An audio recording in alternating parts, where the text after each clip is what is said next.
மே 13 அந்தமான் கடற்பகுதியில் தென்மேற்கு பருவமழை தொடங்குவதற்கான சாத்தியக்கூறு உள்ளதாகவும், தமிழ்நாட்டில் ஜூன் மாத தொடக்கத்தில் தென்மேற்கு பருவமழை தொடங்க வாய்ப்பிருப்பதாகவும் தகவல் வெளியாகியிருக்கிறது. இதனை முக்கிய செய்தியாக பார்த்துக் கொண்டிருக்கிறோம்.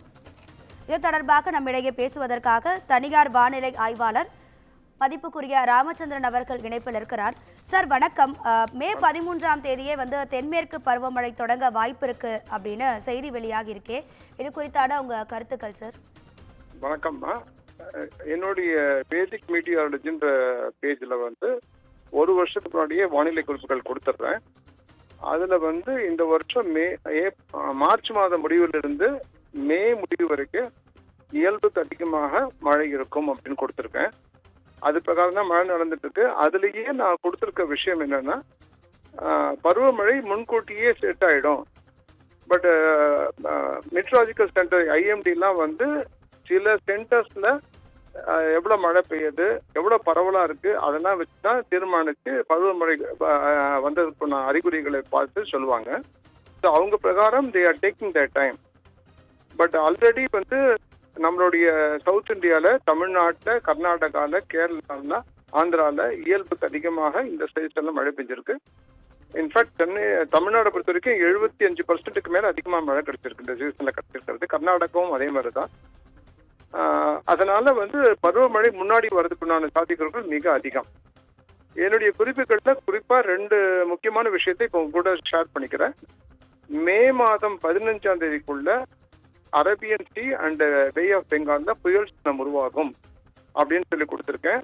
அதில் பே ஆஃப் பெங்கால்ல வர புயல் சின்னம் கடலூருக்கும் நெல்லூருக்கும் நடுவில் கரையை கடக்கிறது சாத்தியக்கூறுகள் உண்டுன்னு கொடுத்துருக்கேன். அது அஸ் எ டிப்ரெஷனாக கூட இருக்கலாம்.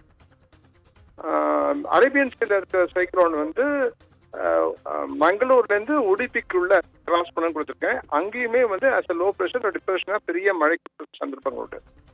இதுக்கப்புறம் மே மாதம் 29ஆம் தேதி ஒரு சைக்ளோன் நெல்லூர்லேருந்து விசாகப்பட்டினத்துக்குள்ள கரையை கடக்கும்னு கொடுத்துருக்கேன்.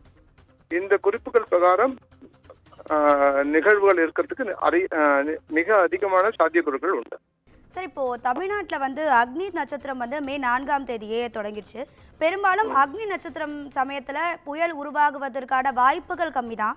அப்படி நீங்கள் சொல்கிறத பார்க்கும்போது மே 15ஆம் தேதி பே ஆஃப் பெங்காலில் ஒரு புயல் உருவாக வாய்ப்பு இருக்கு அப்படின்னு சொல்லியிருக்கீங்களே சார், இது எந்த அளவுக்கு தமிழகத்துக்கு ஒரு பெரிய பாதிப்பை ஏற்படுத்தும்? இது பாதிப்புன்றதை விட மழை பரவலாக மழை கொடுக்கும். அதாவது ஈவன் 1 சென்டிமீட்டர் 2 சென்டிமீட்டர் மழை கூட இயல்பான வெப்பத்தை விட குறைஞ்ச வெப்பத்தை குறைக்கும். அதே நேரத்தில் பரவலாக மழை பெய்யும் போது காற்றின் தன்மை கொஞ்சம் ஈரப்பதம் ஜாஸ்தி இருக்கிறதுனால உங்களுக்கு வெயிலின் தாக்கம், அக்னி நட்சத்திரத்தோட வெயில் தாக்கம் குறைவா இருக்கும். அண்ட் இந்த மாசத்தோட 2nd 3rd வீக்லேருந்து கொஞ்சம் வெயில் நம்ம அனுபவிப்போம். அது ஃபிராக்ரண்ட் ஆஃப் அக்னி நட்சத்திரம். பட் ஆனஸ்டா சொல்ல போறதா இருந்ததுன்னா, இந்த வருஷம் நம்மளுக்கு மே முடிவுக்குள்ள இயல்புக்கு அதிகமான மழை கொடுக்கறதுனால, இன்ஃபேக்ட் அக்னி நட்சத்திரம் ஆரம்பிச்சன்னைக்கே நிறைய மழை கிடைச்சது. அது வரப்போற காலங்களில் இன்னும் கொஞ்சம் பரவலாக பெய்யும். அதனால வெப்பத்தை விட இயல்பான வாழ்க்கையை பாதிக்க அளவுக்கு டெம்பரேச்சர் இருக்கும். அப்போ இந்த வருடம் வெயிலின் தாக்கம் எந்த அளவுக்கு இருக்கோ அதே மாதிரி மழை பொழிவும் இருக்கும் அப்படின்னு சொல்லியிருக்கீங்க. மே மாசம் முடிவுற வரைக்கும் தான். அதுக்கப்புறம் இயல்புக்கு அதிகமான டெம்பரேச்சர் இருக்கும். இன்ஃபேக்ட் நான் அதை பத்தி உங்களுடைய குமுதம் சேனலுக்கு கொடுத்த ஒரு இன்டர்வியூலயே ஃபுல் இன்டர்வியூல கொடுத்துருக்கேன். இயல்புக்கு அதிகமான டெம்பரேச்சர் நம்ம செப்டம்பர் வரைக்கும் அனுபவிக்க வேண்டியிருக்கும்.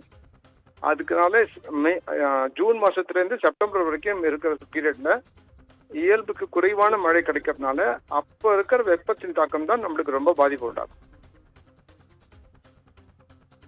மழை ஆரம்பிக்கிறதும் இதே மாதிரி சரியான நேரத்திற்கு ஆரம்பிச்சிருமா, இல்ல அதை தாண்டி நம்ம ஏதாவது மாற்றங்கள் எதிர்பார்க்கலாமா?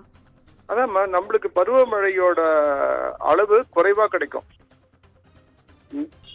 ஜூன் மாசத்திலிருந்து செப்டம்பருக்குள்ள கிடைக்க வேண்டிய தென்மேற்கு பருவமழையின் அளவு தமிழ்நாட்டை பொறுத்த வரைக்கும் தமிழ்நாடு, கேரளா, தெற்கு ஆந்திரா, தெற்கு கர்நாடகால இயல்புக்கு குறைவாக மழை கிடைக்கும். சார், இணைப்பில் உங்க கருத்துக்களை பகிர்ந்ததுக்கு நன்றி சார்.